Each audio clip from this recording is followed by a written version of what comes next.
उत्तर प्रदेश के लिए आज एक बड़ा दिन है, खासकर पूर्वांचल के लिए, जहां आजमगढ़ से सीएम योगी आदित्यनाथ ने गोरखपुर लिंक एक्सप्रेसवे की शुरुआत कर दी है। यहां मुख्यमंत्री योगी आदित्यनाथ के द्वारा 7,383 करोड़ रुपए की लागत से बने 92 किलोमीटर लंबे गोरखपुर लिंक एक्सप्रेसवे का सीएम योगी ने लोकार्पण कर दिया। इस मौके पर सीएम योगी ने समाजवादी पार्टी पर तंज कसते हुए कहा कि इस आजमगढ़ ने उन्हें मुख्यमंत्री सांसद तो बनाया, लेकिन वो यहाँ न तो विश्वविद्यालय बना पाए न एक्सप्रेसवे बना पाए, और हमने गैर सफाई वासी को सांसद बना दिया। 2016 में वो लोग 110 मीटर चौड़ा एक्सप्रेसवे बना रहे थे, टेंडर जारी कर दिया था। एक्सप्रेसवे के निर्माण में डकैती डालने वाले आज ईमानदारी का ढोंग दिखा रहे हैं। वो मुंबई की डी कंपनी के साथ पार्टनरशिप करते थे और अंडरवर्ल्ड के साथ सांठगांठ करते थे। सुनिए योगी आदित्यनाथ ने क्या कहा है।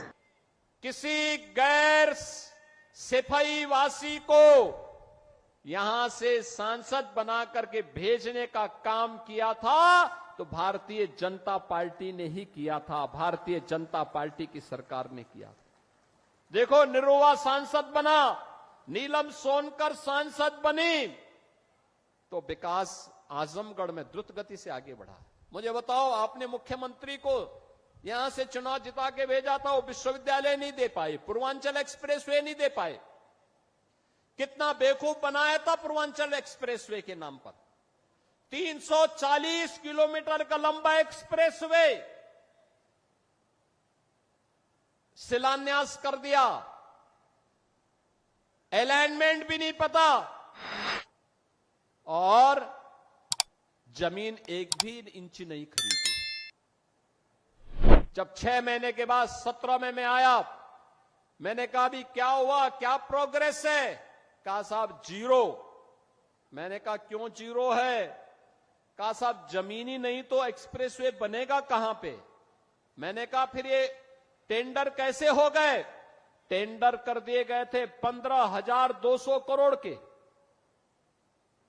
एक्सप्रेसवे की चौड़ाई थी मात्र 110 मीटर। मैंने तब उस समय के जो नए सीओ बनाए गए थे यूपीडा के सिवनीश अवस्थी जी से कहा, मैंने कहा अवस्थी जी एक काम करिए, यह 110 नहीं अब 120 मीटर चौड़ा होना चाहिए। बाई चांस हमें इस एक्सप्रेसवे के साथ जब हम high speed, semi high speed train का संचालन भी करेंगे तो उसके लिए हमें जमीन चाहिए होगी, तो एक साथ हम उसके साथ एक्सप्रेसवे के साथ उसको भी दौड़ा सकें। जमीन खरीदिए, इसको पुराने टेंडर को कैंसिल करिए और फिर इस कार्य को आगे बढ़ाइए। आप सोचिए, वे 110 मीटर चौड़ा 2016 में 15,200 करोड़ रुपए में बना रहे थे। एक भी जमीन नहीं खरीदे, काम प्रारंभ ही नहीं वो कर पाए, टेंडर आवंटित कर दिए।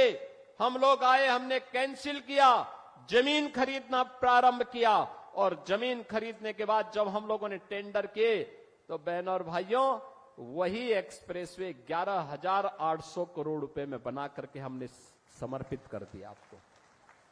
ये 3,000 4,000 करोड़ रुपए की जो डकैती डाल रही थे, कौन डाल रहे थे? ये वही लोग हैं जो आज आपको गुमराह करने के लिए फिर से ईमानदारी का चेहरा दिखाने के लिए आपके पास आएंगे। तब तो इन्होंने पूर्वांचल एक्सप्रेसवे नहीं बनाया, महाराज सोहेल देव के नाम पे विश्वविद्यालय नहीं बनाया, वे विकास नहीं करते थे, वे तो मुंबई की डी कंपनी को पालते थे, डी कंपनी को, दाऊद गिरोह को पालते थे, पार्टनरशिप करते थे, उनके साथ मिलकर के बंदर बांट करते थे, सुरक्षा में सेंध लगाते थे। कोई आतंकी वारदात होती थी, बदनाम आजमगढ़ होता था, पहचान का संकट मेरे इन नौजवानों के सामने आता था। आज तो ऐसा नहीं है। देश की सुरक्षा में सेंध कोई लगाएगा तो आजमगढ़ की पहचान पे संकट नहीं आएगा, बल्कि संकट पैदा करने वाले को पहले से ही जहन्नुम का टिकट दे दिया जाएगा कि जाओ भाई